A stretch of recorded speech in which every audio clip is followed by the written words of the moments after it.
Jonathan Kalumba, président du mouvement des Congolais nationalistes, est mon invité pour ce nouveau numéro de Choc d'idées. Mesdames, Messieurs, il est venu répondre aux questions d'actualité. Faut-il changer ou modifier la Constitution? Si oui, comment? Sinon, pourquoi? Il est donc mon invité pour ce tout nouveau numéro. Merci à vous de votre confiance et fidélité, vous qui n'arrêtez de nous suivre. Choc d'idées, c'est votre quotidien de la réflexion sur l'actualité. Comme je le dis toujours, une émission, ça ne s'essuie pas seul. Il faut la partager parce qu'ici, on va s'apaisantir essentiellement sur la réflexion. Alors, je disais qu'il est président du mouvement des Congolais nationalistes, MCN en sigle. Il propose un dialogue en vue des crises qui arrivent. Il est venu répondre à vos questions et aux miennes. Monsieur Jonathan, bonjour. Merci beaucoup, Elie, bonjour. Comment vous allez? Ça va, très bien. Et vous-même? Oui, ça va, très bien. Alors, merci. Vous êtes, comme je disais, président du mouvement des Congolais nationalistes. Récemment, vous avez fait un point de presse où vous appelez les présidents de la République à organiser un dialogue inclusif où la nouvelle génération doit s'y retrouver pour prévenir les crises qui arrivent. Parlez-nous un peu de ce qui sera ces dialogues-là et pourquoi la nouvelle génération, qui est cette nouvelle génération, quels sont les critères pour faire partie de cette nouvelle génération?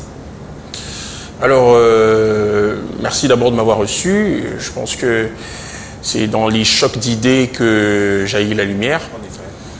Cette conférence de presse était une initiative du mouvement de Congolais nationalistes en vue de l'observation que nous avons faite de la situation politique de notre pays, les crises socio-économiques, les crises sécuritaires, ainsi que tous les maux aujourd'hui qui gangrènent l'actualité et la scène politique dans notre pays.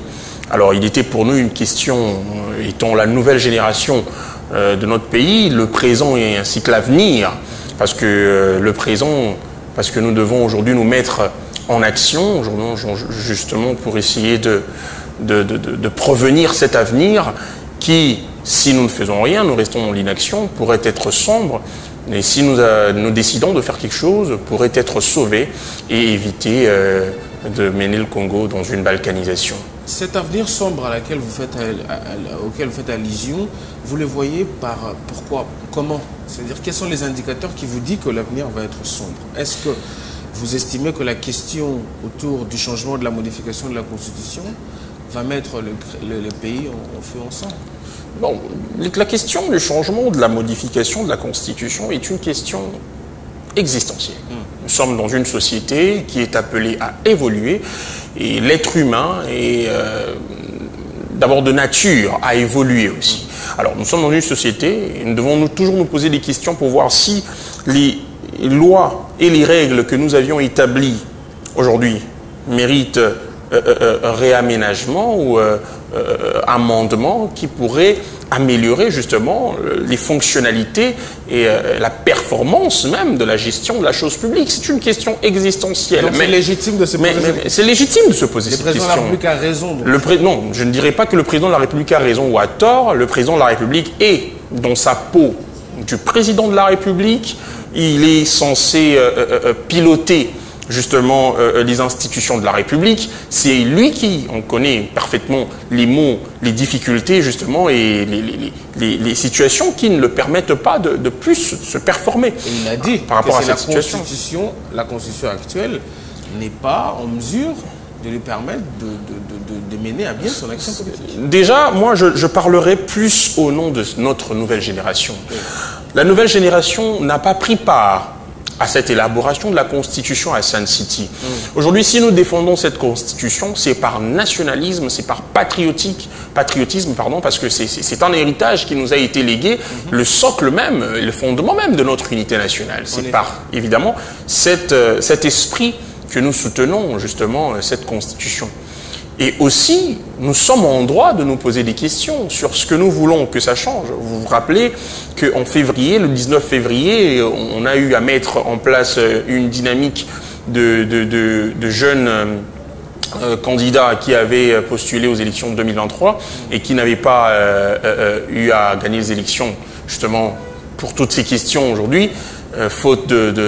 pour des fautes administratives liées peut-être à la CENI et aux questions de seuil et tout ça. Tout ça, ce sont des problèmes liés aux normes et à la faisabilité des choses dans notre pays. Alors tout cela est lié aux lois qui doivent justement être réaménagées pour voir dans quelle mesure on pourra assouplir justement la façon de faire dans notre pays. Nous avons été victimes d'une fonctionnalité ou d'une politique qui avait été mise en place et qui ne nous a pas favorisé, nous, la nouvelle génération, d'ailleurs nous sommes sous-effectifs au niveau de l'Assemblée.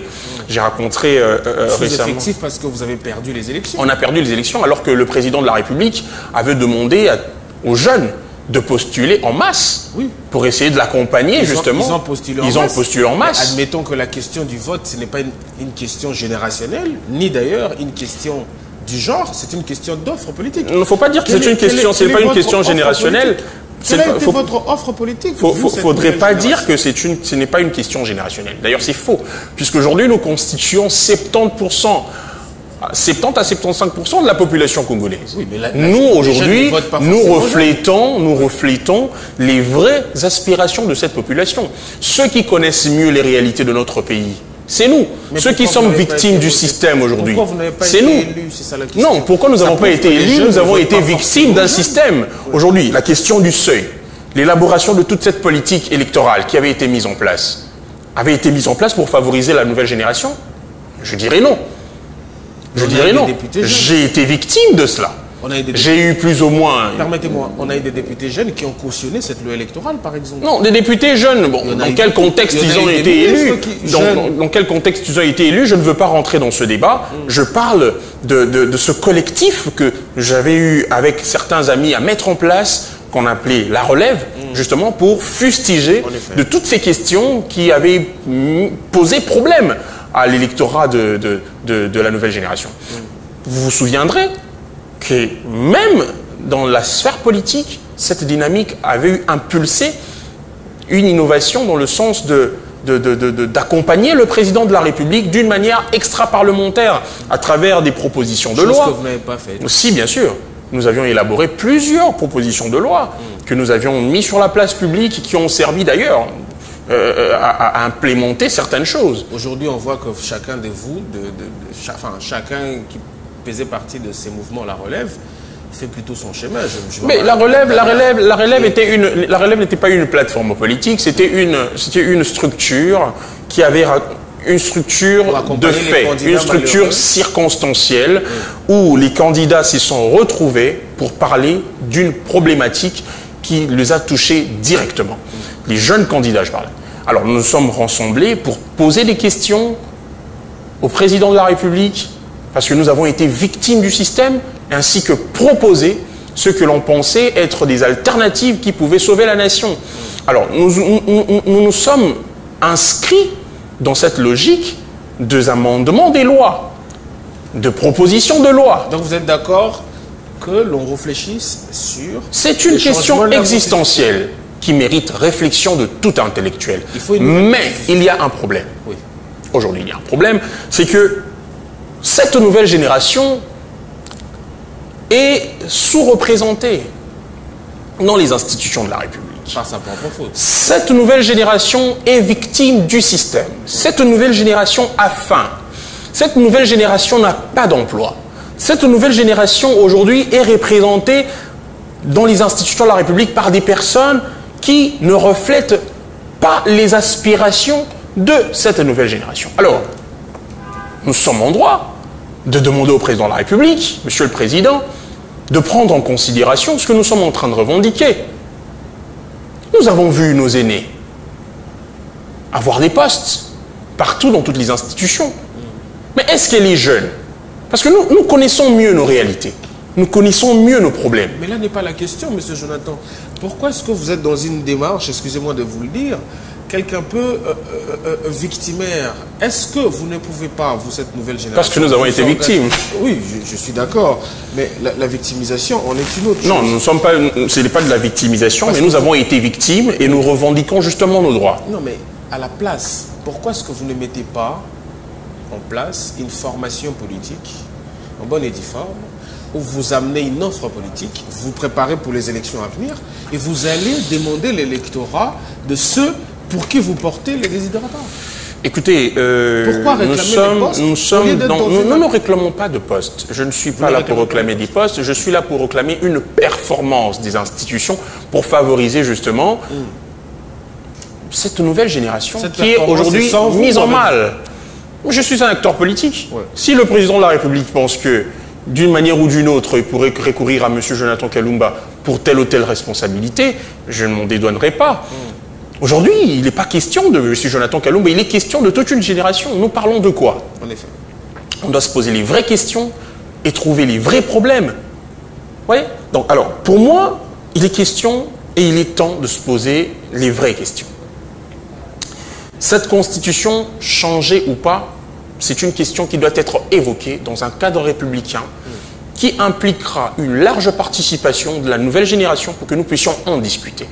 Et ces cadres républicains devront être conviés par le président de la République. D'ailleurs, je salue l'intervention du président de la République hier à Isiro, à l'occasion de la commémoration de notre Jeanne d'Arc, la sœur Anouarite, la bienheureuse. Le président de la République a évoqué la responsabilité de l'Église, qui devrait normalement être au milieu du village pour responsabiliser toute la classe politique et sociétale sur les enjeux et les responsabilités de chacun. Comment est-ce que nous pouvons résoudre nos problèmes en discutant, en dialoguant et en trouvant des solutions pour les Congolais?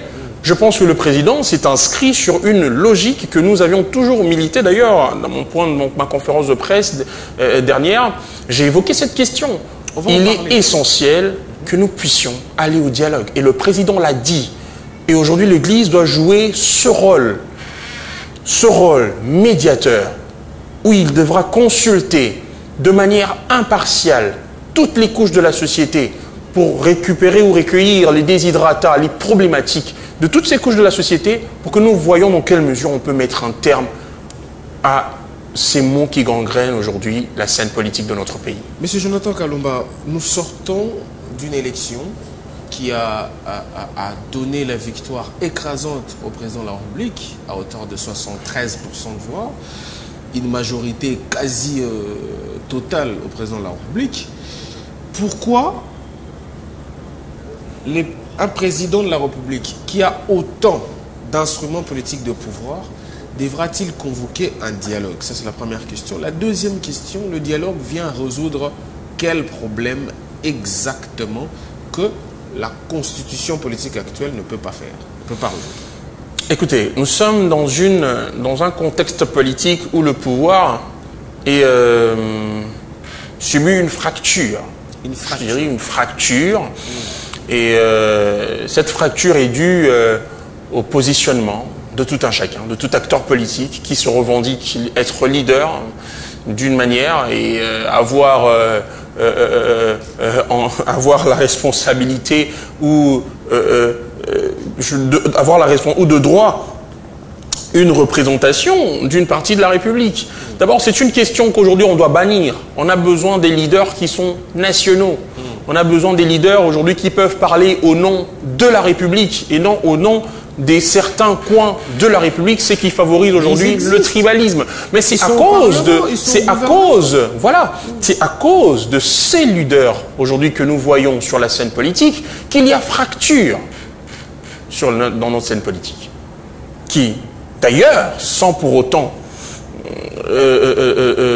défendre le président ou quoi que ce soit, mais qui ne facilite pas aussi la tâche d'une bonne gouvernance. Parce que, je donne un exemple. Oui.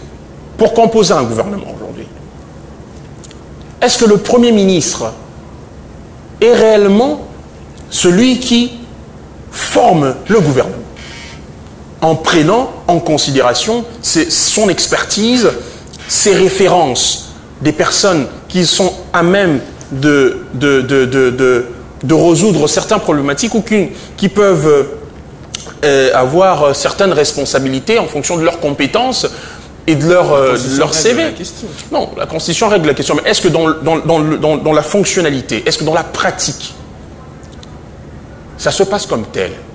La Première ministre actuelle, par exemple, on sait que c'est elle qui a composé le gouvernement. Mais avec des quotas.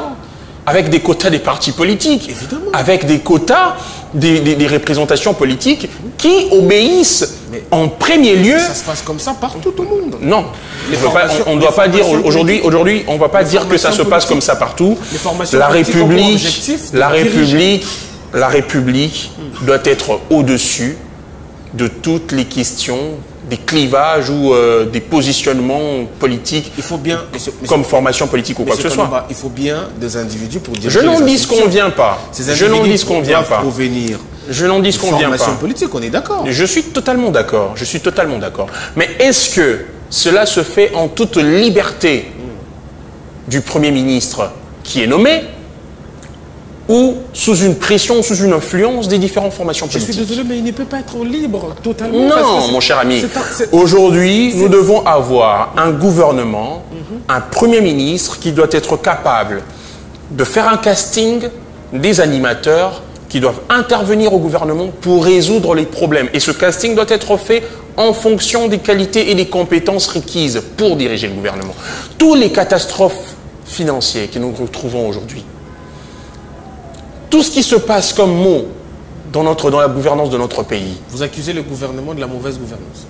Mais attendez, si aujourd'hui la jeunesse n'a pas d'emploi et qu'on détourne des millions de dollars, c'est la responsabilité de qui? Le président a promis 6 millions d'emplois. Mais est-ce que vous savez que le président de la République est irresponsable devant le Parlement?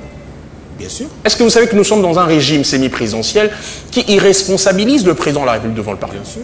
C'est le chef du gouvernement qui est responsable devant le Parlement. Si nous devons nous acharner sur quelqu'un, taper sur le dos de quelqu'un, c'est le dos de la Première ministre. Bien sûr. Mais est-ce que cette Première ministre a une certaine liberté d'exercer réellement son pouvoir et cette influence du gouvernement?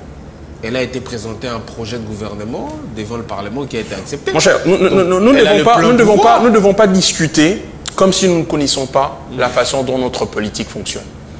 Une politique sous main, avec plusieurs influences extra-gouvernementales, ça ne favorise rien. Et c'est pour ça que vous appelez au dialogue? Non, c'est pas pour ça que j'appelle au dialogue. J'appelle à une discussion pour que toutes ces questions soient soulevées. Ce sont des questions de gouvernance. Le peuple attend une bonne gouvernance et nos autorités ont le devoir de donner à ce peuple cette bonne gouvernance. Est-ce que cette nouvelle génération pour qui vous portez la voix aujourd'hui est-elle organisée? C'est-à-dire, si demain, le président de la République décide d'attendre votre voix, comment vous serez représenté dans ces dialogues-là? Cette nouvelle génération existe-t-elle de manière organisée, coordonnée? Ne vous en faites pas. Aujourd'hui, sur une question, quand il s'agit d'une question qui nécessite une certaine solidarité, à chaque époque, il y a toujours une génération qui sait se mettre ensemble pour affronter ces défis. Et nous sommes en train de nous organiser en interne. Et je vous dis, dans peu de temps, il se peut d'ailleurs que l'on ne sache pas comment nous maîtriser. Parce que on ne saura pas. Un peuple affamé n'a pas d'oreille. Un peuple affamé n'a pas de cerveau. Nous ne saurons plus réfléchir à partir du moment où l'on ne sait pas manger, l'on ne sait pas travailler, l'on ne sait pas subvenir à nos besoins. Nous ne pouvons pas continuer à rester là en voyant notre avenir hypothéqué par des personnes qui détournent des millions de dollars, des choses qui pouvaient aujourd'hui être mises dans le développement de notre pays, mais il y a des gens qui le prennent comme si c'était les biens privés et comme s'ils héritaient de la fortune de Rockefeller ou d'Elon Musk. Non, écoutez, la République appartient à tout le monde. Mais aujourd'hui, on a un jeune à la tête du ministère de la Justice. Pourquoi c'est pas... Mais il donne pas il est seul. Écoutez, il est seul. Au milieu de tous ces caïmans, Constant Moutamba, pourquoi vous lui avez pas donné même si, avec la bonne volonté du monde, même si aujourd'hui il bénéficie du soutien de notre génération, mais écoutez, il est totalement seul. Aujourd'hui, il doit y avoir équilibrage politique. Le président de la République doit préparer cette relève en lui confiant une certaine forme de responsabilité étatique à part entière qui lui permettra justement d'implémenter cette vision qui est la nôtre. Parlons un peu de ces dialogues auxquels vous appelez. Vous dites que ces dialogues-là doivent être les plus représentatifs possibles, convier toutes les couches de la population pour discuter de l'avenir du pays. Dans cette discussion de l'avenir, comment vous voyez la question sécuritaire, la question de la paix? Est-ce que cette nouvelle génération à laquelle vous appartenez va-t-elle prendre la responsabilité d'accepter la discussion avec Corneille Nangaa en connaissant toutes les conséquences qui vont suivre? Ça veut dire son amnistie, son insertion dans la vie politique et compagnie. Écoutez, je pense qu'aucune guerre au monde n'a été réglée par les armes. Par les armes. Il arrive toujours un certain moment où les gens sont toujours appelés à se mettre autour d'une table pour discuter, comme des hommes, sur la question de l'avenir. Et je n'exclus pas cette option. C'est une option. Cela reviendra au président de la République, parce que c'est lui qui sera à même d'amnistier ou d'accorder une grâce à toutes ces personnes qui ont été condamnées. Mais je pense que nous sommes des Congolais. Et à un certain moment, nous devons prendre du recul, regarder la nation et se poser des bonnes questions. Est-ce que ce que nous faisons... Mais les Congolais, ils sont morts. Mais bien sûr, les Congolais sont morts aussi de faim. Les Congolais sont morts aussi de faim. Nous avons des criminels économiques qui courent les rues dans notre pays. Ils doivent être pendus aussi, si on doit aller dans la même logique. Écoutez, il y a des gens qui souffrent dans ce pays. Allez à l'intérieur du pays, dans les fins fonds de l'Équateur, dans le fin fond de Malimbankoulou là-bas, au Katanga ou au Lomami, vous allez comprendre la façon dont les gens souffrent au Kasaï. Vous allez comprendre. Au Sankourou, vous allez comprendre. On a lancé le projet 145 territoires.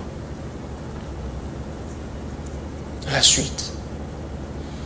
Quelles sont les garanties que vous avez de la réussite d'un tel dialogue? D'abord de son effectivité, parce que vous savez comme moi que notre aîné, le vôtre, parce que vous êtes politique, Martin Fayulu a lancé un appel à la cohésion nationale qui n'a pas abouti. Lui qui a cette aura qu'il a, personne ne l'a entendu, personne n'a voulu de ces discussions. Quelle est la garantie que vous avez que cette fois-ci, vous allez convaincre tout le monde? Écoutez, et puis faire mon ami Elie, à chaque génération sa responsabilité. Nous ne porterons absolument pas le fardeau de la balkanisation du Congo. J'en suis désolé. J'en suis extrêmement désolé. Ne pas balkaniser le Congo, ça veut dire qu'il faut discuter. Ne pas balkaniser le Congo, c'est-à-dire se mettre autour d'une table, évoquer les questions existentielles pour que le pays soit en paix. Nous devons le faire. Il n'y a pas d'autre issue. Le président de la République l'a dit. Les Congolais doivent trouver les problèmes, doivent trouver des solutions à leurs problèmes uniquement par la voie du dialogue. Alors nous n'allons pas aller par quatre chemins, le président s'est prononcé. Mais à quoi ça sert l'armée alors? Les forces non mais l'armée est là pour défendre les intérêts de la République. Mais écoutez, si à chaque fois il faudrait pas prendre la réalité du Congo. C'est de la collaboration. Non, pas du tout. Il faudrait pas prendre les réalités du Congo comme les réalités de tout autre pays. Le Congo est un pays qui aujourd'hui fait face à plusieurs défis régional, sous-régional, international, occidental. Écoutez, aujourd'hui, la situation et les enjeux économiques mondiaux sont fixés sur la République démocratique du Congo. Je suis d'accord avec vous. Et ce pays n'est pas un pays comme tout autre. Ce pays est le moteur de l'Afrique. Si ce pays décolle, c'est toute l'Afrique qui prend son envol. D'où la nécessité de la puissance. D'où la nécessité de faire de ce pays une puissance. Et nous ne serons pas une puissance si nous ne savons pas vivre en paix dans notre pays. À chaque fois que nous connaissons... Et pour vivre en paix, mon frère, pour vivre en paix dans ce pays, les fils et filles de ce pays doivent vivre en harmonie, dans une ambiance de réconciliation nationale, je suis totalement de cohésion nationale, et d'unité nationale. Je suis totalement d'accord. Mais vous ne vous rendez pas compte que cette méthode de dialogue pour trouver la paix ne fonctionne pas. Parce qu'on a Est-ce qu'on a déjà essayé? On a parlé à Sun City, mais nous n'avons jamais recouvré la paix. Parce que la guerre dure depuis 30 ans. Est-ce que vous estimez que si demain on discute avec Nanga, la paix que l'on recouvrira, est-ce qu'elle sera durable? Je ne suis pas encore à ce stade-là oui. pour dire que nous devons directement discuter avec Corneille Nangaa.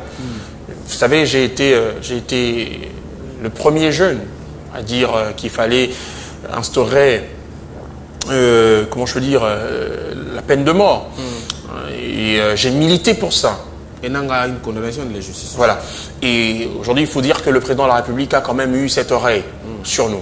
Alors, si le président de la République prête quand même suffisamment d'attention sur ce que nous disons, ce qui veut dire que nous avons quand même une certaine responsabilité face à l'histoire de ce pays. C'est pour ça que je vous ai invité, d'ailleurs. Alors, face à cette question, je pense qu'il n'en revient pas à se prononcer ouvertement.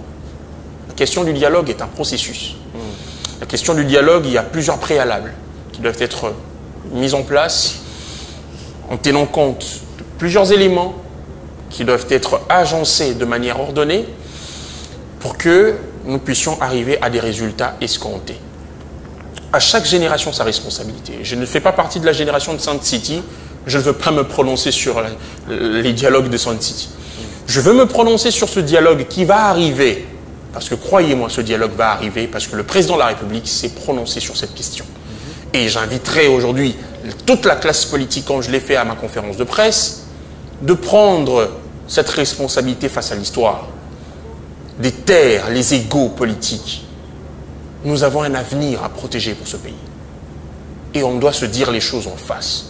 Ceux qui voudront mettre en péril ou continuer dans une logique cavalière pour déstabiliser le Congo ou nous léguer un Congo à moitié, nous, cette nouvelle génération, peu importe de la majorité, tout comme de l'opposition, partout d'où ça viendra, nous allons nous lever comme un seul homme et nous barrerons la route à toute personne qui voudra mettre en mal la cohésion nationale de ce pays. Monsieur Jonathan Kalumba, nous sommes en train d'atterrir, puisque nous n'avions que 30 minutes. Il nous reste à peu près 5 minutes. Je vais vous poser une question un peu d'actualité. Vous critiquez le gouvernement tout à l'heure, vous reprochez le gouvernement de la mauvaise gouvernance. Est-ce que c'est parce que vous estimez que la chef du gouvernement aujourd'hui, la Première ministre, n'a pas compétence pour les fonctions qui lui sont conférées, ou c'est parce que vous pensez qu'il y a beaucoup trop d'influences politiques extérieures qui font que les gens sont dans une gestion individuelle au lieu d'être dans une gestion collective? Alors, d'ailleurs, vous répondez déjà à cette question parce que vous avez fait une observation du gouvernement. Vous allez comprendre qu'aujourd'hui, tout le monde essaye de chanter à sa gloire pour plaire au président de la République. Alors que la République, c'est pas ça. La République, c'est un tout. Le gouvernement est un corps. Aujourd'hui, tout le monde doit parler un seul langage pour impulser un dynamisme à ce gouvernement. Les peuples ont des aspirations. Personnellement, je suis jeune, je vis et je subis dans ma peau la réalité sociétale, la réalité socio-économique et politique de notre pays. Alors, tout ce que je vis, toutes les difficultés auxquelles je fais face, devrais-je applaudir la Première ministre? Pas du tout. Je me dois d'ailleurs d'être plus exigeant parce qu'on a besoin des résultats. Aujourd'hui, nous voyons la catastrophe qu'il y a aujourd'hui dans la circulation routière de Kinshasa. On ne sait plus arriver à temps dans des rendez-vous, on ne sait plus arriver à temps au boulot, on ne sait plus faire correctement, remplir correctement nos tâches, on ne sait plus manger à notre faim, on ne sait plus rien faire. Et quand un pays a des habitants ou une population qui ne sait plus rien faire de son temps parce que vous les imposez des conditions qui les mettent dans des difficultés énormes, écoutez, on doit se regarder et se dire les choses clairement. Le président de la République devrait changer de gouvernement? Le président de la République devrait prendre des décisions qui seront, alors cette fois-là, très dures, mais qui pourront sauver la nation. Je suis sûr que ces décisions seront à caractère impopulaire, parce que nous connaissons la population congolaise. Quand on parlera du dialogue, quand le président évoquera de manière solennelle et officielle ce dialogue, ça aura un caractère impopulaire.